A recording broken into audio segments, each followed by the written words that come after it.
Шановна громада, після 9 листопада, коли суддя Краматорського суду Ткачова своєю ухвалою задовольнила вимогу третьої особи, а це з'ясувалося депутатша Соболєва, про скасування чергового рішення міської ради про визнання замовника робіт по реалізації інфраструктурних проєктів в місті Краматорську у 2012 році, вже десятки тисяч мешканців міста скористалися нагодою і з радістю проїхалися та пройшлись по новому, але незаконно прокладеному згідно цієї ухвали асфальту.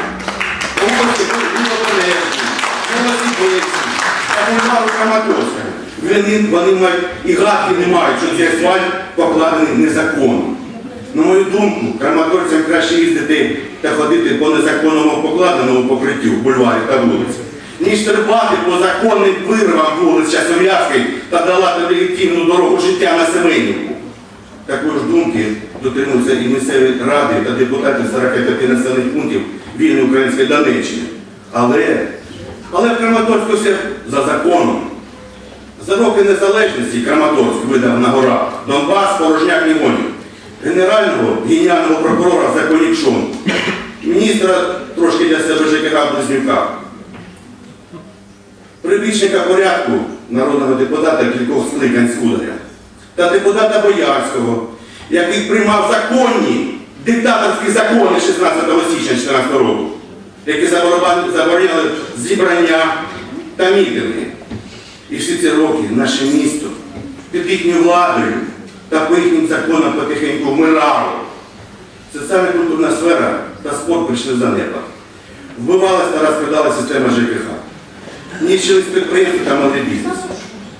Мешканцям Краматорська постійно насаджувалась думка, що місто нібито існує лише за рахунок флагмана монашностроєння НКНЦ та завдяки подачам у вигляді соцконтрактів.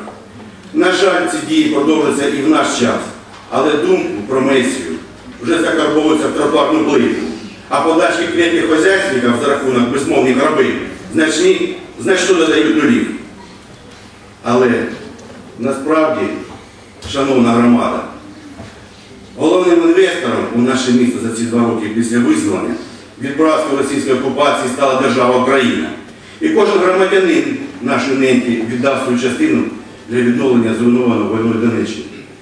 І коли зараз громадянин йде новим бульваром, відпочиває в оновленому парку, йде новим тролейбусним маршрутом, у нього з'являється думка, чи правильно я робив, що голосував всі 25 років за владу, яка не спроможна робити змін. Це за партію регіонів, яка зараз, як хамелеон, звела назву «Опозиційний блок».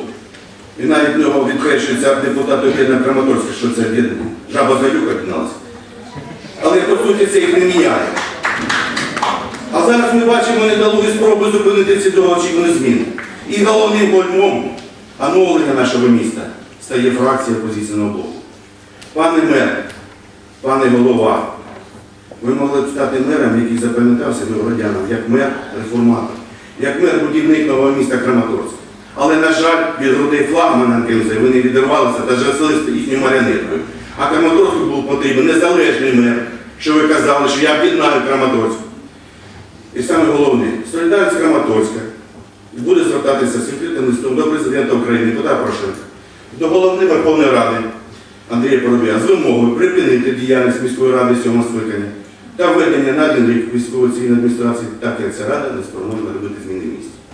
І за цей рік місто Краматорськ стане містом, яким буде пишатися кожен громадянин та Україна. Слава Україні!